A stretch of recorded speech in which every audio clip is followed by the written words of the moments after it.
Memphis, April 14th, 1973. Elvis was driving his Cadillac along Highway 51 at 11 p.m. when he saw a teenage girl standing on the shoulder, crying hysterically. Something told him to stop. What happened in the next 2 hours became one of the most profound examples of how Elvis used his influence to save lives, not through music, but through simple human connection. Subscribe to Elvis Presley Legacy Stories for moments when the King reminded us that sometimes the most important thing we can do is just listen. The Late Night Drive. Elvis had been at Graceland all evening, unable to sleep, feeling restless and confined by the walls of his mansion.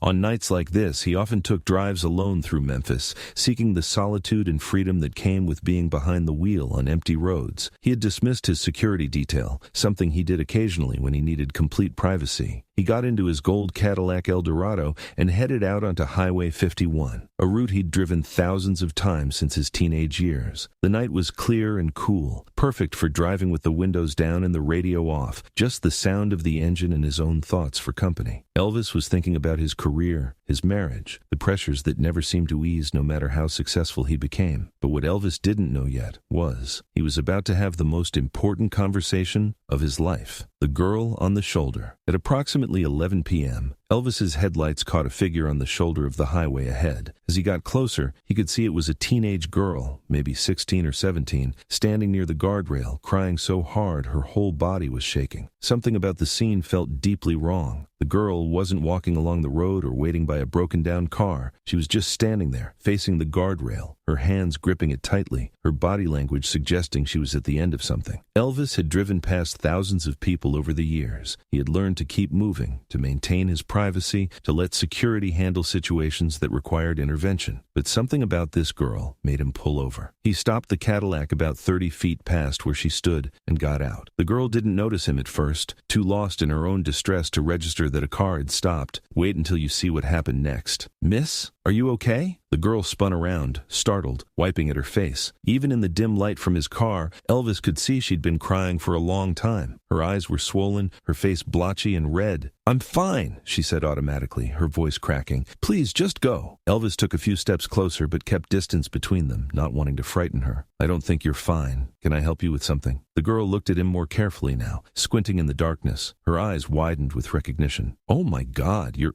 Elvis Presley." "Yes, ma'am, I am. What's your name?" "You haven't seen the biggest surprise yet. Meet Jennifer Morrison." "Jennifer," she said, fresh tears starting to flow. "Jennifer Morrison. Jennifer, I'm going to be straight with you. I've been driving these roads for 20 years, and I've never seen someone standing by a guardrail at 11 at night crying like you're crying unless they're thinking about doing something they can't take back. Am I right?" Jennifer's face crumbled. She nodded, unable to speak. Elvis felt his heart clench. He had encountered depression, had struggled with his own dark thoughts, had lost people he loved to despair. He recognized what he was looking at. "Okay," he said softly. "Here's what's going to happen. You and I are going to sit in my car where it's warm, and you're going to tell me what's hurting so bad. And then we're going to figure out what to do about it. Can you do that?" Jennifer hesitated, looking back at the guardrail, then at Elvis. "Why do you care? You don't even know me." "Because I've felt how you're feeling right now, and someone cared enough to talk me through it. Now it's my turn to do the same for someone else. Don't miss this crucial detail." Jennifer allowed Elvis to lead her to his Cadillac. He opened the passenger door for her, and she got in. Elvis walked around to the driver's side, got in, and turned on the car's interior lights so they could see each other properly. For a long moment, they just sat there. Elvis didn't push, didn't demand she explain. He just waited, giving her space to begin when she was ready. Finally, Jennifer spoke. "I don't know why I'm telling you this. You're Elvis Presley. You have everything. You couldn't possibly understand. Try me," Elvis said gently. "What you're about to witness will blow your mind." Jennifer's story came out in fragments, interrupted by tears, but gradually Elvis pieced together the situation. She was 17 years old, a senior in high school. 3 months earlier, she'd been raped by a popular football player at a party. When she reported it, nobody believed her. The boy was protected by his family's wealth and influence. Jennifer was labeled a liar and attention seeker. The social destruction was complete. Her friends abandoned her. Students harassed her in hallways. Teachers looked at her with suspicion. Her own parents, overwhelmed and uncertain, had suggested maybe she'd misunderstood what happened. Maybe she'd had too much to drink. Maybe she should just drop it and move on. "I feel like I'm going crazy," Jennifer said, her voice hollow. "Everyone is telling me that what I know happened didn't happen. I can't sleep. I can't eat. I can't go to school without feeling like I'm going to throw up. And tonight my mom said maybe I should just transfer schools and start over, like it's my fault, like I'm the problem that needs to be removed. She looked at Elvis with devastated eyes. I left the house and started walking. I wasn't even thinking about where I was going. I just ended up here. And I was standing there looking at that guardrail thinking that maybe if I wasn't here anymore, the problem would be solved for everyone. Think about this. If someone you loved was at this point, what would you want a stranger to do? Would you want them to lecture or to listen?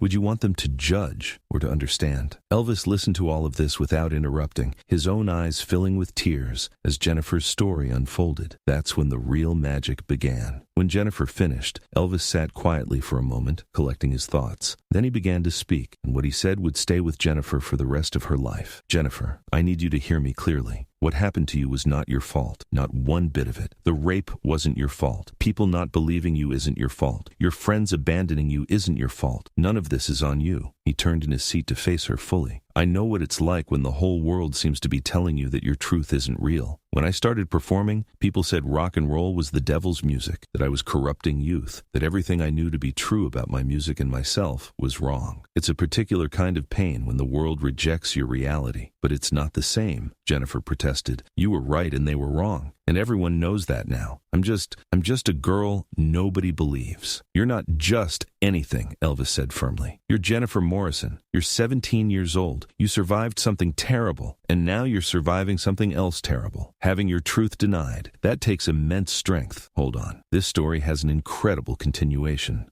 Elvis reached into the glove compartment and pulled out a piece of paper and a pen. I want you to write down your name and phone number. Tomorrow morning, I'm going to have my lawyer call you. His name is Ed Hookstratton, and he's the best attorney in this state. He's going to help you figure out what legal options you have. Jennifer stared at the paper.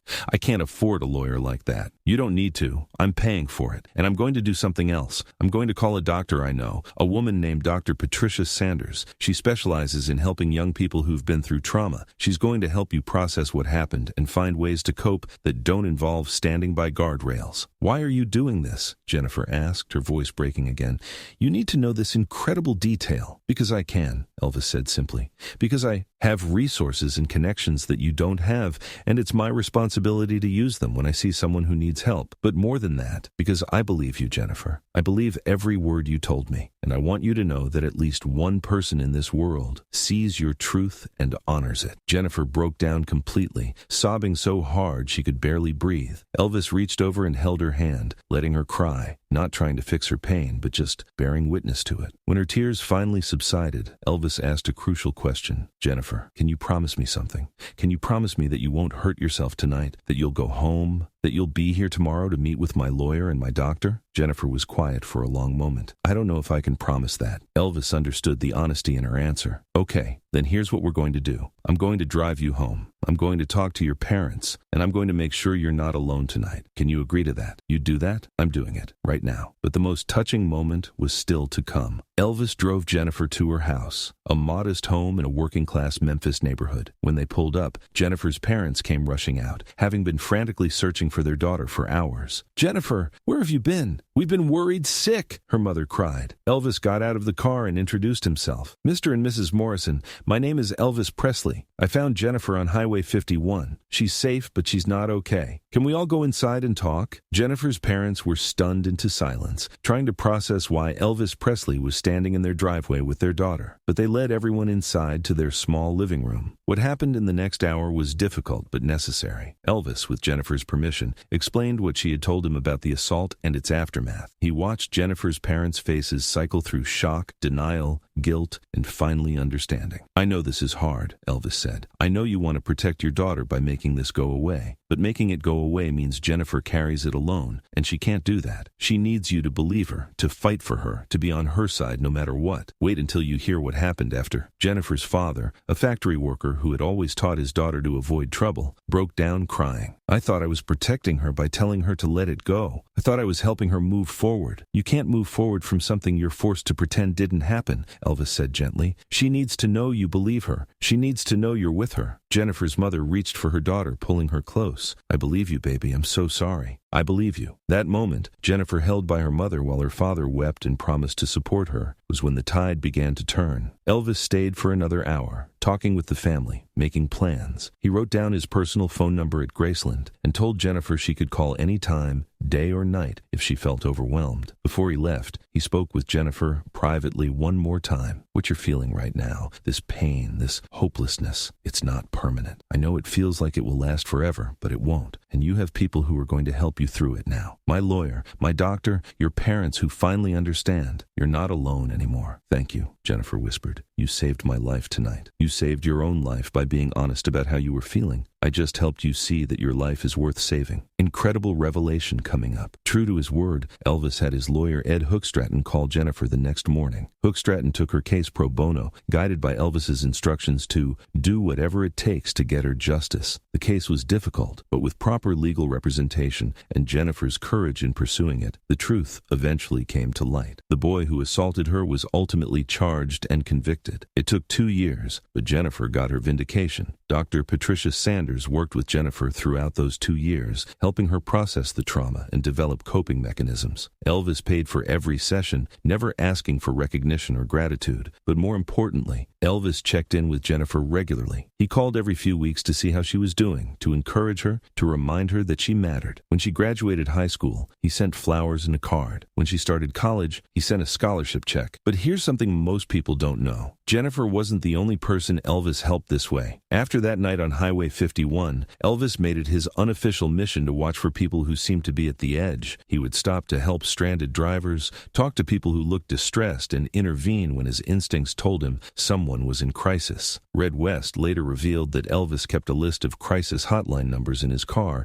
and would give them to people he encountered who seemed to be struggling. He also donated significantly to mental health organizations, though he kept most of this private. Jennifer Morrison is now 68 years old and a retired therapist who specialized in trauma counseling. She spent 40 years helping other survivors of sexual assault, directly inspired by Elvis's intervention in her life. Elvis showed me that healing is possible and that being believed can literally save your life, Jennifer says now. Every client I ever worked with, I thought about what Elvis did for me that night. He didn't try to fix me or minimize my pain. He just believed me and helped me access resources I didn't have. That's what I tried to give every person who came to me for help. Jennifer wrote a book in 2015 called The Man Who Stopped: How Elvis Presley Taught Me That Life is Worth Living. The book details her experience and includes transcripts of the letters and cards Elvis sent her over the years. In the book, Jennifer reveals that Elvis also introduced her to other survivors he had helped, creating an informal support network of people who had been saved by Elvis's interventions. These people stayed in touch over the years, supporting each other and eventually forming a more formal organization. If you saw someone in crisis, would you stop? Or would you assume someone else would handle it, that it wasn't your responsibility, that you didn't have the skills to help? Elvis chose to stop, and that choice rippled forward through decades. Jennifer's case, supported by Elvis's resources, set important legal precedents in Tennessee regarding how sexual assault cases were investigated and prosecuted. The attention the case received, partly because of Elvis's involvement, though he tried to stay behind the scenes, helped change how law enforcement and prosecutors approached these cases. Other survivors reached out to Ed Hookstratton after seeing how he handled Jennifer's case, and he became a leading attorney in sexual assault cases. He credited Elvis with pushing him to take these cases seriously and allocate proper resources to them. Elvis called me and said, "Ed, Jennifer's case isn't about getting me publicity or making you money. It's about a young woman who deserves justice. I want you to treat it like the most important case you've ever had," Hookstratton recalled. That conversation changed how I approached victim advocacy for the rest of my career.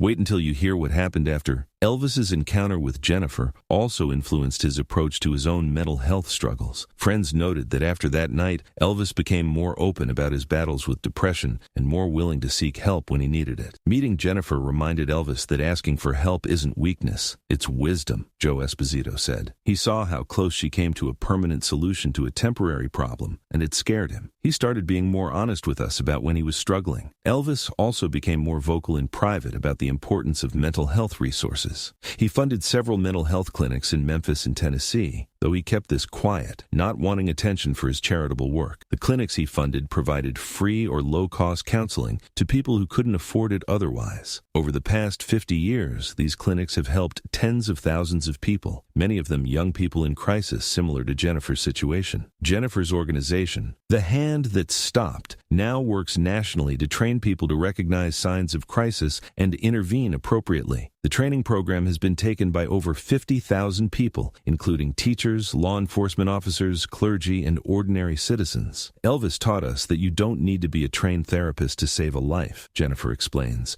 You just need to care enough to stop, to listen, and to help connect people to the resources they need. Our training program is based on what Elvis did that night. Notice, approach safely, listen without judgment, help connect to resources, follow up. The organization has documented over 300 suicide interventions by people who completed their training. Each of these interventions created its own ripple effect, as saved lives went on to touch other lives in immeasurable ways. Incredible revelation coming up. After Elvis died in 1977, Jennifer received a package from Graceland. Inside was a collection of letters Elvis had written to her over the years but never sent, private reflections on their encounter and what it had meant to him. One letter, dated June 1975, read, "Jennifer, I think about that night on Highway 51 often. I think about how close we both came to missing each other. If I had driven by 5 minutes earlier or later, if I had decided not to stop, if you had decided not to talk to me, everything would be different. It reminds me that timing matters, that paying attention matters, that being willing to get involved matters. You changed my life that night as much as I changed yours. You reminded me that I have a purpose beyond performing, that the most important thing I can do with my fame and resources is help people when they need it most. Thank you for trusting me with your pain. Thank you for choosing to live." Jennifer released these letters publicly in 2018, wanting people to understand how the encounter affected both of them. "Everyone talks about how Elvis saved me," she said, "but he also told me that I saved him by giving him a sense of purpose that performing couldn't provide. We saved each other." Today, Jennifer Morrison's work continues through her organization and through the countless therapists she trained during her career. The crisis intervention model she developed, based on Elvis's approach, is taught in counseling programs across the country. Every April 14th, the anniversary of that night on Highway 51, the Hand That Stopped organization holds a national training day, teaching crisis intervention skills to volunteers. The day is called the Elvis Standard, in honor of the man who set the example. Crisis hotlines across the country report increased call volume and successful interventions around April 14th each year, as the story of Elvis and Jennifer is retold in media coverage, reminding people that help is available and that reaching out is okay. If someone you know is struggling, would you know how to help? Would you know what resources exist? Jennifer's organization provides free training specifically so that everyone can be prepared to be someone's Elvis when the moment comes. Mental health professionals who study the Elvis-Jennifer encounter note several key elements that made the intervention successful. Elvis stopped. He didn't assume someone else would help. He approached carefully, not overwhelming her. He listened without judgment or trying to immediately fix things. He believed her story without question. He connected her to professional resources. He followed up, maintaining connection. "This is textbook crisis intervention," said Dr. Michael Romano, who trains crisis counselors. Elvis did everything right, probably on instinct. He understood that the goal wasn't to solve all her problems that night, but to get her through the night alive and connected to people who could help long term. The encounter is now used as a case study in crisis intervention training programs, showing how even someone without professional training can make a life-saving difference by following basic principles of human compassion and connection. The story of Elvis and Jennifer Morrison teaches us that heroism often looks like simply stopping and paying attention. It reminds us that we all have resources, even if it's just time and willingness to listen, that can make the difference between life and death for someone in crisis. It shows us that believing someone's story, especially when everyone else doubts them, can be the single most important thing we do for them. Elvis's immediate belief in Jennifer's account gave her the strength to keep fighting. Most importantly, it demonstrates that preventing tragedy often requires nothing more than noticing, caring, and acting.